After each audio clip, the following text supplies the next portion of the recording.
नागपुर में चंद्रशेखर बावनकुले ने साफ तौर पर कहा कि निर्वाचन प्रक्रिया में किसी को न्याय मिलता है, किसी को नहीं, लेकिन हमारा कार्यकर्ता समर्पित है। उन्होंने भरोसा जताया कि विथड्रॉल की तारीख तक अधिकतर अपक्ष उम्मीदवार अपने नाम वापस ले लेंगे। मुंबई महानगर पालिका को लेकर बावनकुले ने साफ कहा कि महायुति साथ मिलकर चुनाव लड़ेगी और मुख्यमंत्री फडणवीस, अजित पवार और शिंदे के समन्वय से मुंबई में डबल इंजन सरकार पर जनता का भरोसा बढ़ा है। मेलघाट में बाल मृत्यु के मुद्दे पर बावनकुले बोले कि स्थिति पहले से काफी बेहतर पर अभी भी संतोषजनक नहीं है।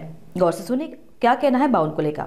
जे अपक्ष लढतायत त्यांना आमचे त्या भागातील प्रभारी, जिल्ह्यातील प्रभारी सर्वांशी संवाद करणार आहे आणि मला विश्वास आहे की विड्रॉ पर्यंत, फॉर्म वापस घेतपर्यंत सर्व अर्ज, अपक्षाचे अर्ज जे आमच्या पक्षाचे अपक्ष भरलेले आहेत नाराज होऊन, ते आम्ही परत घेऊ।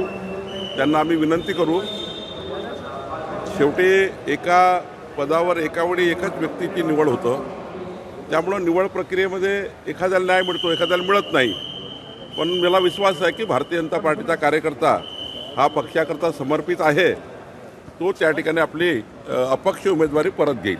बऱ्याच ठिकाणी पळवापळवी झाली, तुमचे काही उमेदवार पळवलेले आहे, तुमच्याकडे काही आलेले आहे, 7-8 वर्षांनी निवडणुका झाल्या, 10 वर्षांनी काही ठिकाणी झाल्या आहेत, त्यामुळे प्रत्येकाला वाटतं निवडणूक लढावी।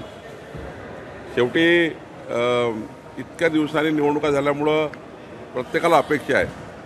पण साधारण आम्ही उमेदवारी अर्ज वापस घेण्याची जी डेट आहे त्या डेटपर्यंत तुम्हाला बऱ्यापैकी कमी झालेलं दिसेल। मुंबई महानगरपालिकेसाठी फॉर्म्युला ठरलेला आहे भाजपचा, तिकडे ठाकरे, दोन्ही ठाकरे बंधू एकत्र येण्यासाठी चर्चा सुरू आहे युती संदर्भात। नाही, आम्ही महायुतीमध्ये जातो आहे।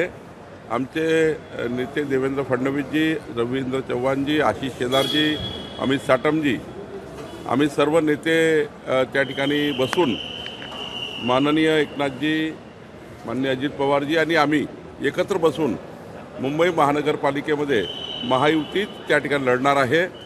आणि मला विश्वास आहे की मुंबई शहर बदलत आहे, मोदीचं सरकार, महाराष्ट्राचं सरकार मिळून डबल इंजिन सरकारच्या माध्यमातून जनतेची अपेक्षा आहे आणि मुंबईची जनता आम्हाला निवडून देईल। मुंबई महानगरपालिकेत भाजपनं सर्वे केलेला आहे, जिथे ठाकरेंचे नगरसेवक होते तिथे कशा प्रकारे उमेदवार देण्याबाबत सर्वे झालेला आहे। नाही, तो सर्वे आतापासून काही त्या ठिकाणी चर्चेला आणणे योग्य नाही आहे। पण हे मात्र खरं आहे की आम्ही 51% मतं घेऊन 2/3 बहुमत घेऊन मुंबई महानगरपालिकेमध्ये महायुती निवडून येईल।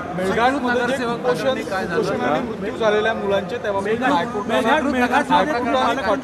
सरकारला तुम्ही कशा पद्धतीने सगळं प्रकार पाहता, शासन म्हणून काय करावं? नाही, मेळघाटमध्ये हा जो रेशो आहे बालमृत्यूचा तो आता बऱ्यापैकी कमी झाला। उच्च न्यायालयाने दखल घेतली आहे।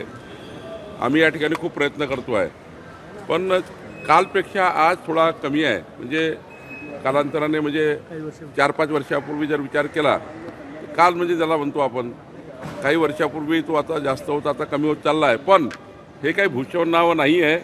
आम्ही आता ते शून्य करण्याच्या मागे लागलेलो आहे।